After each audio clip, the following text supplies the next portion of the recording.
Assim como outros municípios, as medidas preventivas adotadas desde o início da pandemia não foram suficientes para impedir a entrada do vírus em Andradas.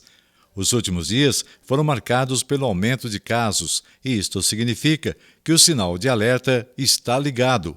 Alguns pacientes não saíram de Andradas, o que dificulta a identificação do vínculo epidemiológico. Transmissão, existem duas formas de transmissão. A transmissão horizontal, quando um paciente passa para outro, e a transmissão vertical, que é aquela da mãe para o filho. A transmissão comunitária significa que o vírus está na comunidade e que uma pessoa sintomática, uma pessoa que tenha o vírus, pode estar passando isso para outra pessoa. Então, transmissão comunitária é essa situação.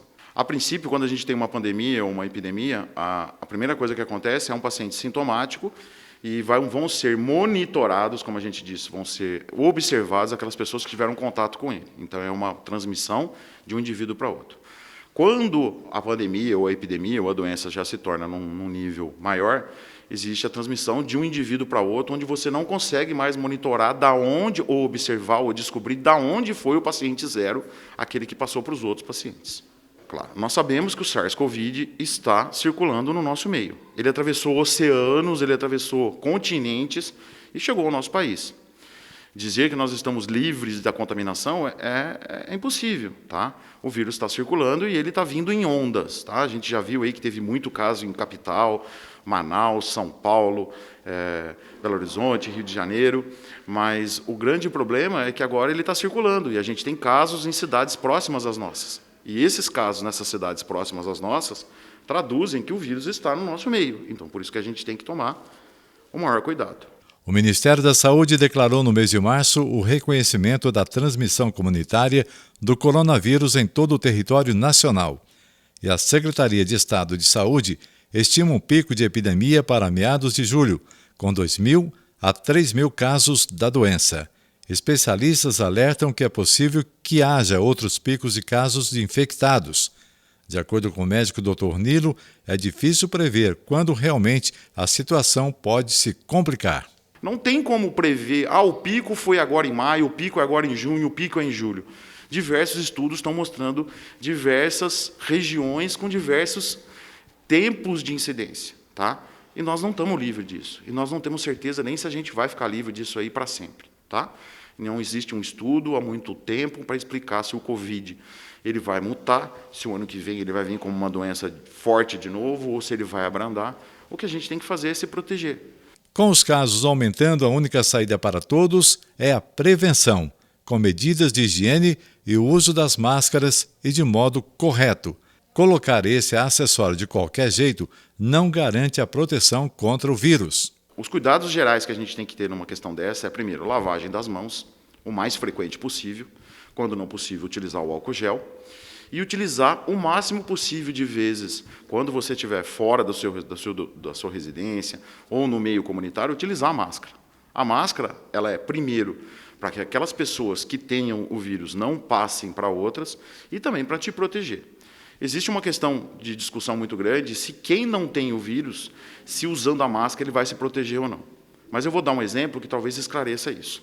Quando existe um paciente que ele fez um transplante, ele tem que usar medicações que são imunoprotetoras ou que diminuem a imunidade dele por causa do transplante, tá? Então, ele utiliza a máscara para se proteger contra outras infecções. Então, se ele usa a máscara para se proteger contra outras infecções, quer dizer que a gente também pode utilizar ela para se proteger disso. Falando nisso e observando aqui, vocês estão vendo que a minha máscara está caindo e está desprotegendo o meu nariz, tá? Então, não é ideal que a gente utilize uma máscara assim. E sim uma máscara que proteja. Não está correto o que eu estou fazendo. É lógico que minha mão está higienizada. A máscara agora é uma máscara que eu coloquei agora. Mas o correto é que a máscara fique protegendo toda o seu nariz e toda a sua via aérea superior, tá? Evitar o máximo de contato com outras pessoas, por quê? Porque a gente não sabe quem são os pacientes assintomáticos. Os estudos gerais internacionais demonstram que o SARS-CoV apresenta uma porcentagem de 80% a 85%, ou de 75% até 85% de pessoas assintomáticas. O assintomático significa que ele tem o vírus, ele não manifesta a doença, teoricamente, ele não vai apresentar nenhuma gravidade para ele, mas ele transmite o vírus. Então, por isso que a gente não sabe qual é a real carga que existe de pacientes assintomáticos. Hoje, muitas pessoas estão optando em realizar os testes rápidos para saber se já tiveram contato com a doença. As empresas também estão tendo essa iniciativa e verificando a saúde de seus colaboradores. O primeiro teste que foi desenvolvido é o teste que a gente chama de teste molecular. É o teste que procura o RNA, ou o núcleo do vírus, na nossa via aérea. Esse teste rápido é um teste que é feito colhendo a secreção lá de dentro do teu nariz e dentro da sua garganta, e ele vai mostrar a fase aguda da doença. Só que esse teste, se os sintomas forem muito precoces, até 4, 5 dias, o teste pode ainda não ter capacidade para captar isso. Tá? Então, não é um problema do município, um problema da vigilância nossa, é um problema dos tipos de testes que a gente tem. O segundo tipo de teste, que é o teste rápido, ele vai procurar pedaços do vírus, que a gente chama de antígeno, tá? Que ele também vai ser positivo para uma fase um pouquinho depois, 7 dias, talvez 10 dias da doença. E o terceiro teste, que é aquele da sorologia, que é feito do sangue, ele vai procurar já a sua defesa, o seu anticorpo contra esse vírus. E esse teste só vai parecer positivo mais tardio. Então, a gente pode ter paciente com sintoma gripal, pode ter paciente com cefaleia, dor no corpo, uma tosse leve, e tem um vírus e a gente não tem como provar porque tem pouco tempo de sintomas. Tá? Então, a melhor forma que a gente tem é prevenção. Tá?